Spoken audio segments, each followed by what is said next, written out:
Hi, boys and girls. Today's story is called Corduroy, and this is actually one of my favorite stories to read when I was a kid. And this book is written by Don Freeman, and he's also the illustrator of the book as well. Corduroy.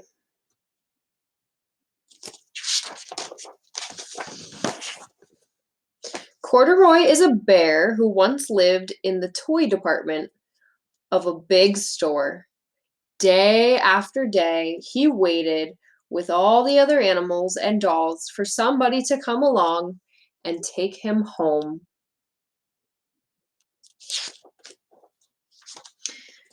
The store was always filled with shoppers buying all sorts of things, but no one ever seemed to want a small bear in green overalls.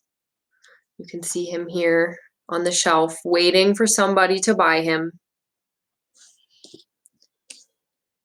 Then, one morning, a little girl stopped and looked straight into Corduroy's bright eyes. "Oh, Mommy," she said, "look, there's the very bear I've always wanted."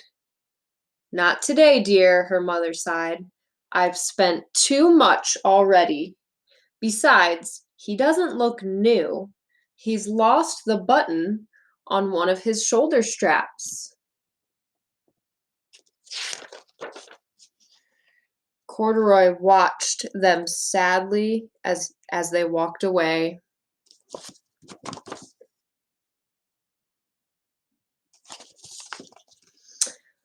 "I didn't know I'd lost a button," he said to himself. "Tonight I'll go and see if I can find it."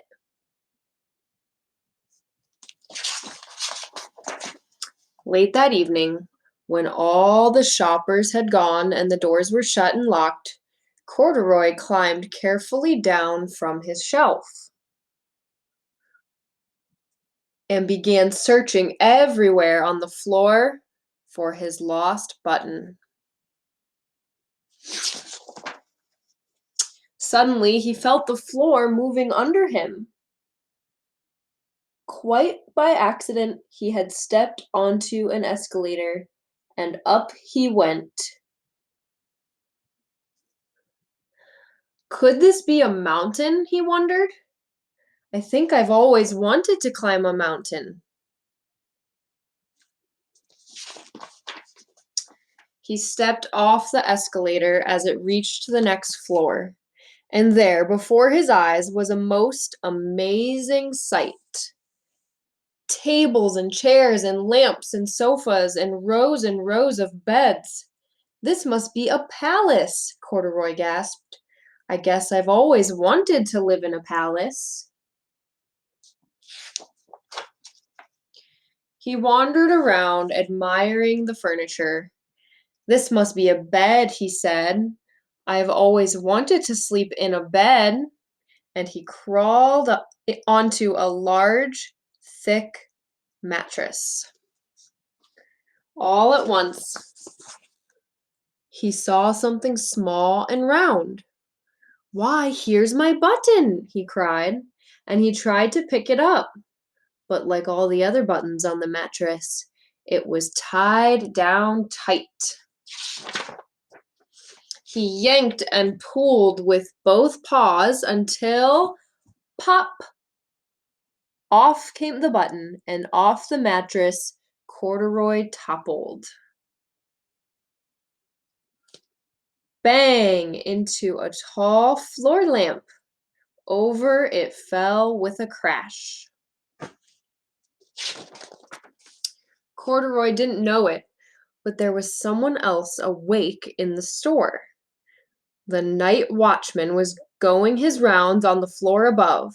When he heard the crash, he came dashing down the escalator. "Now who in the world did that?" he exclaimed. "Somebody must be hiding around here."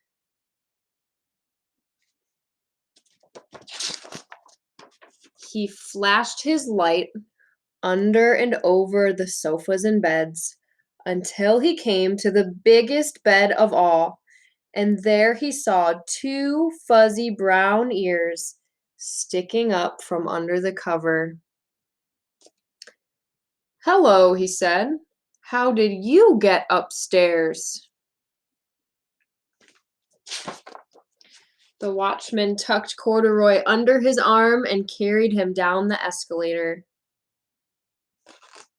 and set him on the shelf in the toy department with the other animals and dolls.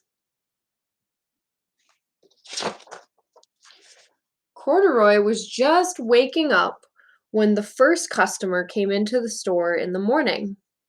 And there, looking at him with a wide, warm smile, was the same little girl he'd seen only the day before. "I'm Lisa," she said, "and you're going to be my very own bear. Last night I counted what I've saved in my piggy bank, and my mother said I could bring you home."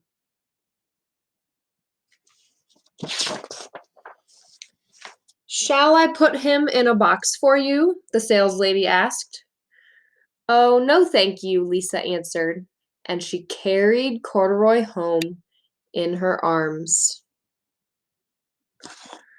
She ran all the way up 4 flights of stairs into her family's apartment and straight to her own room. Corduroy blinked. There was a chair and a chest of drawers, and alongside a girl-sized bed stood a little bed, just the right size for him. The room was small, nothing like that enormous palace in the department store. "This must be home," he said. "I know I've always wanted a home." Lisa sat down with Corduroy on her lap and began to sew a button on his overalls. "I like you the way you are," she said, "but you'll be more comfortable with your shoulder strap fastened."